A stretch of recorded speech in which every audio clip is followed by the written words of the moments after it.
Thank you very much, Sherry. And thanks, Eric, for running the meeting, being the secretary, and everyone who got this thing off the ground. I'm an alcoholic. My name is Tim. And I have experience with these steps as they're laid out in the book. And I'm qualified to speak at this meeting. I'm making my amends and practicing the latter steps to the best of my willingness from day to day.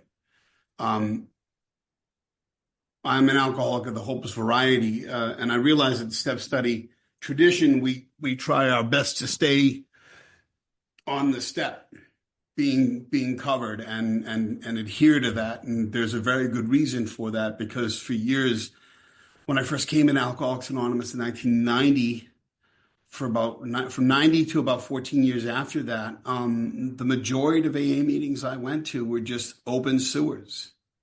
It was a place where you could just come and vomit your day on a bunch of unwitting strangers, as if that would help. And they made up little lines like, any problem you share gets cut in half. And I just think that's adorable, but it definitely reeks of bullshit. That wasn't my experience. Every problem I shared just makes other people miserable.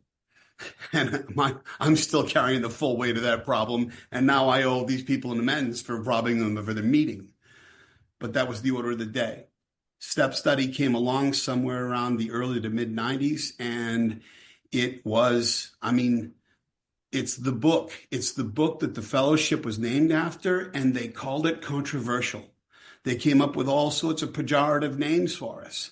We were outcasts. To be a recovered, proper use of the word recovered alcoholic in the halls of Alcoholics Anonymous was to incur controversy, and guys would call you out in the middle of a meeting and invite you to a fight. And what do you mean I can't speak here? Don't you know who I think I am? And I'm like, that's adorable.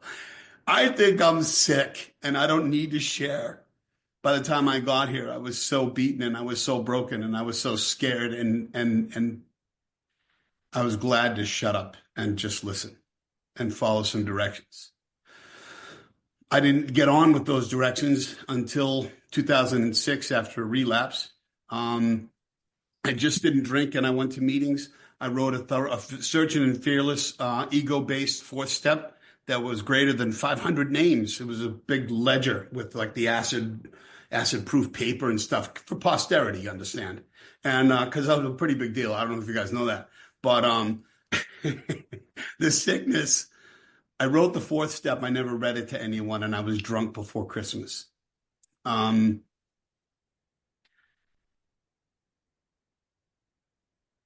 is not my problem.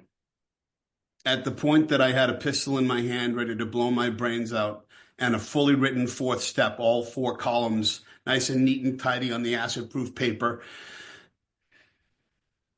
I'd been separated from alcohol for 14 years and 8 months, and I was praying for my turn to die every day for the last 5 years. I'm not a problem drinker. I'm an alcoholic. I'm a problem sober. I drank the way I drank because alcohol is my solution. I don't know how to live sober. When you sit there and tell me with a straight face that sober is better, I'm sorry, that has not been my experience. I'm an alcoholic. Sober is not better. I started drinking like a Viking at the age of 13 because sober is not better. I need to be recovered. I need recovery. I need hope. And there was none. Just keep coming, shoot for midnight. I shot for a bunch of midnights. I just kept coming. I made meetings, and they said meeting makers make it. I don't know what we're making. Maybe cookies, brownies, perhaps. Who knows? But I wasn't getting well. And I didn't know what was going wrong with it. I thought I was a psychopath because it says there are those too, right? So, yeah. I'm standing there 14 years, 8 months sober, New Year's Eve, 2006, with a pistol in one hand and a bottle of vodka in the other. And I'm thinking, well, if I'm going to wake up in hell in 2 minutes, I might as well just have a little tug of vodka and show up in hell with a buzz, because it's going to probably start to really suck after that. So I took a tug of that vodka, and all of a sudden that ease and comfort came with just a few drinks. And alcohol did what it does. Alcohol is a fallacious. It's a highly toxic solution. it's not sustainable. It's not a tenable solution, but it was mine. And it carried me long enough to get to a solution that is God, that is hidden for people wired just like me in the pages of the first 164 pages of the big book, Alcoholics Anonymous. October 2006, I was drunk for 10 months straight. I walked into a meeting on a resentment. That's a whole nother story. You ask Pat the mailman about that.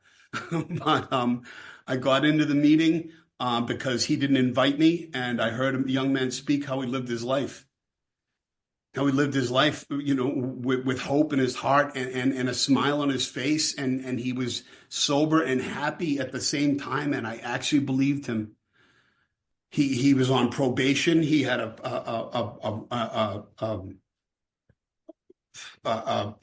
criminal record, and I'm standing there in full uniform. At the time, I was still a Boston police officer. I'm standing there in full uniform, which is why Pat didn't invite me in. And he invited me, and this kid just sat there and he spilled his guts. He laid his life out for me as if I was the only person in the room. And I felt like he was speaking to me because he was talking about he lived happy and sober, that abstinence from alcohol did not make him recover. It left him without hope. It left him without a solution. And he was finally brought to a place where he could find the solution, where he could get access to this. And in doing this, in writing his fourth step, which so many of us place so much emphasis on this fourth step. Oh my God, the fourth. Oh yeah. And I remember when I first got to step study, he was like, oh, you're on the other side. Like, woo, easy, other side, easy. Okay. It's just an inventory. You're counting shit. You're running the shelves. That's all I'm doing. And just take it for the first time in my life. And I guess that is monumental. But I try when I'm working with my new guys, I try not to put all this dread on this horrible fourth step and what an undertaking. It's just slowing down and turning back long enough to look at what I've really been carrying with me. That's all the inventory it is.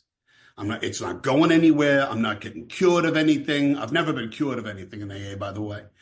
I am recovered. I haven't thought about destroying myself or picking up a drink in over 18 years now.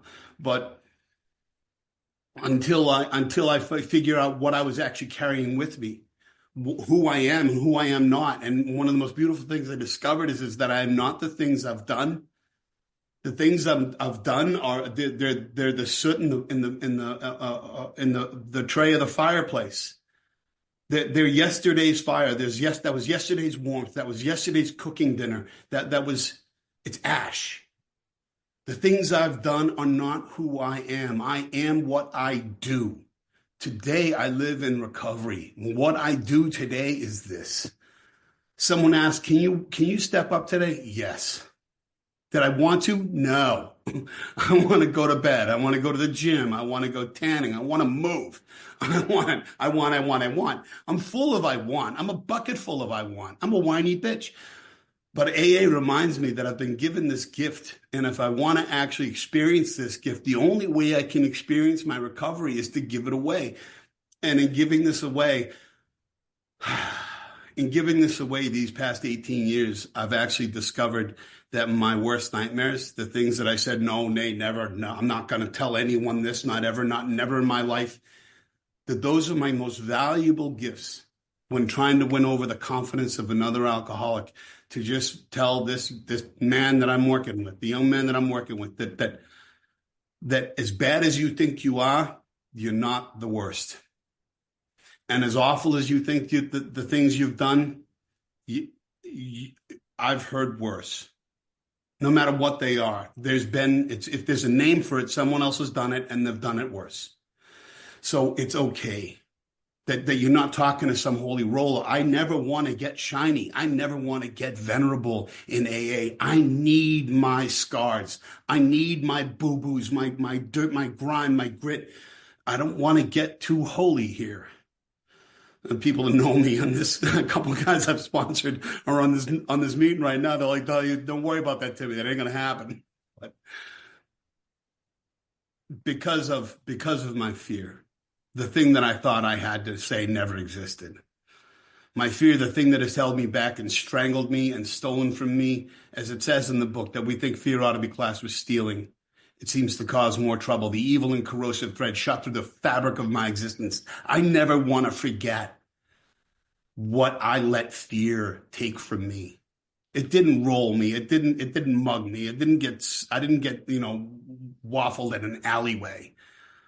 It walked up to me and said, boo. And I pissed my pants and I emptied my pockets. That's what I did in the face of fear. I didn't know that that without fear, I can't be courageous. There is no courage without fear. And that's where faith, men of faith and people of faith and people of courage are the same people. Because courage is merely doing what needs to be done in the face of fear. And then as soon as that is done, fear knows it always has to operate in the shadow. That's why it's the corroding thread. It moves like a reptile, like a sewer rat in the gutter on Calm Ave. It can't be seen in the daylight. It can't be seen on flat open pavement, because as soon as you look at it and say, my God, that's a freaking rat, step on it. As soon as fear shows its face, as soon as I look at fear for what it is a greasy little rat. I got nothing to be afraid of that. FDR was so right. We have nothing to fear but fear itself. That as soon as I'm freed of that fear, and by the way, I was so deep in fear, I had no idea. Like the goldfish doesn't know he's breathing water. Like Jack the Marine used to say, God rest his soul. Jack the Marine used to say all the time, I don't get afraid, I am afraid. And any one of you guys that met Jack, it looks like someone taught a Rottweiler how to stand up and walk on its hind legs. He's a scary looking man. And I'm like, this guy ain't scared of nothing. No. He doesn't get afraid. He is afraid. And that gave me the license to say I'm afraid. Because if Jack's afraid, then I got to be afraid, because he's a badass. So now AA has shown me again, the secret sauce that is AA is unlike any school, unlike any priest, unlike any judge or any cop or any principal or commanding officer. AA never told me to do anything. They showed me how to do everything. That I've got another drunk, just as up as I am, just as broken and warped as I am, to show me, here's how we get better from this. Here's how we get better just for today. And as we go on from 4 and what we get, okay, from this week we're going to cover sex inventory next week, but I mean, shortly after this, we become free of fear. Now we've looked it in the eye. We'll speak it to another human being and to our Creator, and we realize that there's the greasy little rat in the corner, and I got nothing to be afraid of. Never going to kill the rat. Rat's never going to die. It's always going to be there, and I got to remember that. And believe it or not, the greasy little shit is a gift, because fear keeps cropping back up. Not when these things crop up. Not if they crop up. When they crop up. You see that drifting back into fear and despair and drifting back into old behavior. It's not, oh, you effed up your program. No, that's not a bug. That's a feature. That without me backsliding from time to time, just little spiritual backslides, little reminders that you are mortal. Remember that was it, Julius Caesar with the servant holding the laurel over Caesar's head, and his job is to hold the laurel over his head and remind Caesar, you are mortal. You know, that I'm still an alcoholic. I'm still broken. I'm going to have fear. It's never going to die. But now that I know it's there, now I know what it looks like. Now I know its disguises, its power is greatly diminished. And again, why I have to stay current with AA, with my peers, is because you guys remind me that I am still broken. That I will die with alcoholism, but I don't have to die of it. And to live a life free of fear, it will crop back up. And once you get to recognize it, you laugh in its face and do the opposite. That's my immediate action now. When I discover that I've been acting out of fear, that I've been acquiescing to fear, that some idea comes into my head and I'm like, oh, no, I can't do that. Why?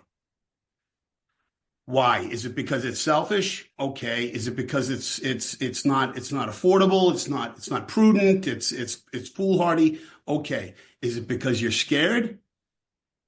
Because if it's because you're scared, Timmy, now you have to do it.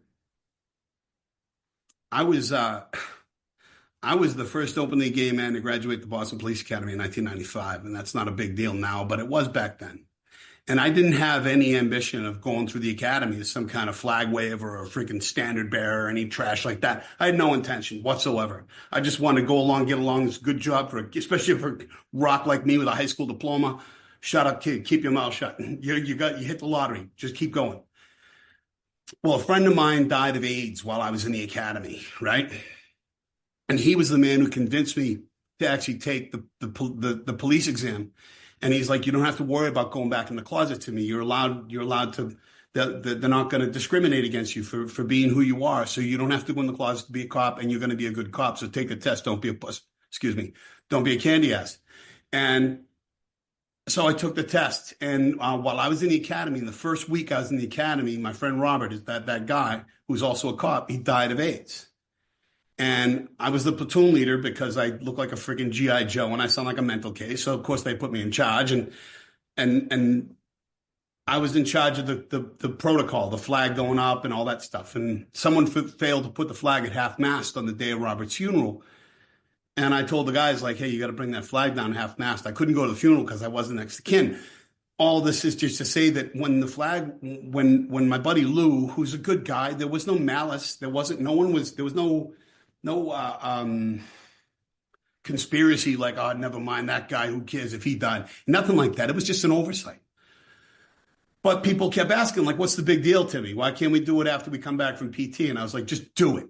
And I had to explain why. And I was like, and part of me was just like, just because it's protocol and we don't breach protocol and blah, blah, blah, and that's it.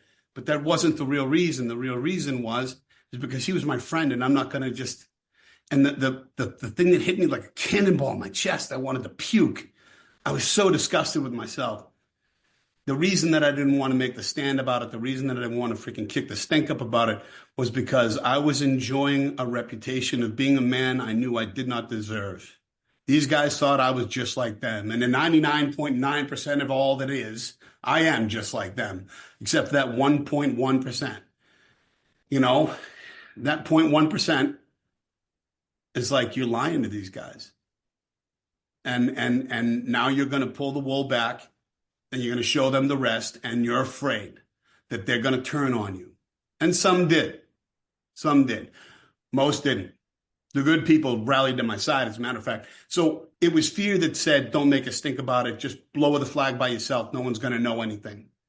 And what popped into my head was, if Robert was standing here and I was the guy in the box today, would he have skipped a beat, or would he have kicked up holy Cain to make sure that I was offered the respect that I had coming to me?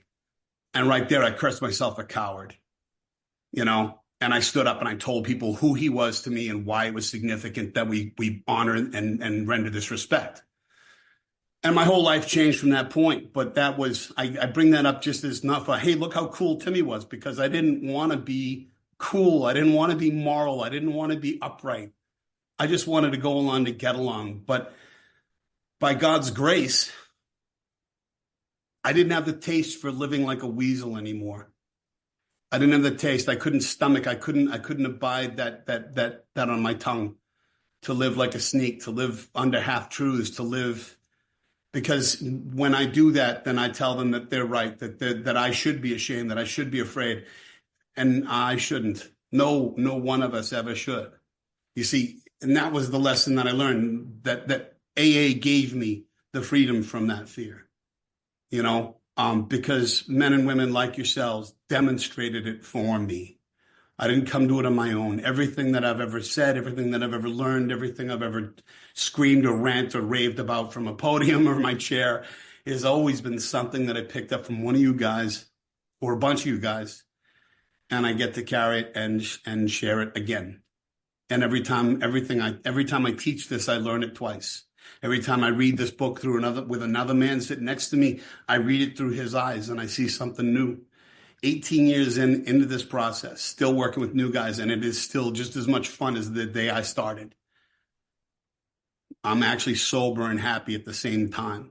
I'm retired from the police department 30 years later, and it's an incredible gift that this is how I get to live my life. And I'm kind of scattershot because I speak in a lot of open meetings, so I stand directly on the on the fear part of the fourth is hard to stay as focused on that. It's like kind of asking a machine gunner to get a scope, but it's just kind of. But I love Alcoholics Anonymous, and I live my life today as a free man. And every day it gets a little bit more free because every day I do something wrong. I have to get up from my knees, and I realize that there is grace in the fall. That every time I break, every time I trip, every time I stumble, that I get to learn I get to learn something new, because without the fall, there's no recovery. Without the recovery, there's no gratitude. And I'm forced to be grateful to God for cleaning up my mess 1,000 times every day. And with that, I'll say thank you for your attention. I apologize for swearing. Thank you.